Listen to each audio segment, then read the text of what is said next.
বিয়ের পর যখন শাশুড়ির মুখে নিজের বদনাম শুনি। আজকে দুপুরের খাবারটা জম্পেস ছিল, দারুণ। যাই একটু এসিটা চালিয়ে ঘরে বসি। বাপরে বাপ, যা গরম, কি আর করবো। দেখি কই গেল আমার ফোনটা। এই তো, যাই আজকে কার সাথে তোমার নামে বেচালি করা যায়। হ্যাঁ, মিতাদি।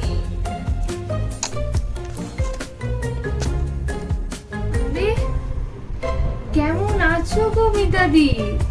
এতদিন পর কথা বললাম।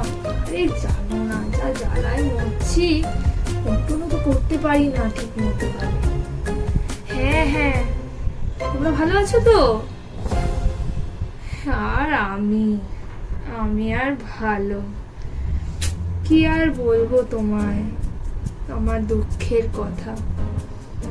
তাও বলি, বলো না, বছর পেরিয়ে গেল, এখনো বউ বেলা 10টা অবধি ঘুমায়, উঠেই না, কোনো কাজ করে না, সারা দিন শুয়ে বসে থাকে। বাপের বাড়ি থেকে কিছুই শিখিয়ে পাঠায়নি, রান্না বান্না কিছুই করতে পারে না, যা রান্না করে খাওয়া যায় না, নুন বেশি ঝাল বেশি। আমি যে কি করব, আমার খেয়ে তো পেটের অবস্থা খারাপ হয়ে গেছে। আমার শরীরটা যে কি খারাপ লাগছে তোমায় আর কি বলবো। রাতে খাওয়ার সময়, আচ্ছা বৌমা, দুপুরে রান্না করা মাংসের মধ্যে থেকে কিছুটা মাংস আমি রাতে খাবো বলে তুলে রেখেছিলাম, ওই গেল বলো তো সেটা? কেন মা, আপনিই তো কাকে যেন একটা বলছিলেন আমি নাকি রান্নাই করতে পারি না, রান্নায় নুন বেশি ঝাল বেশি, রান্না মুখে তোলা যায় না। সেই রান্না খেয়ে নাকি আপনার শরীর খারাপ লাগছে, পেট খারাপ হয়ে গেছে।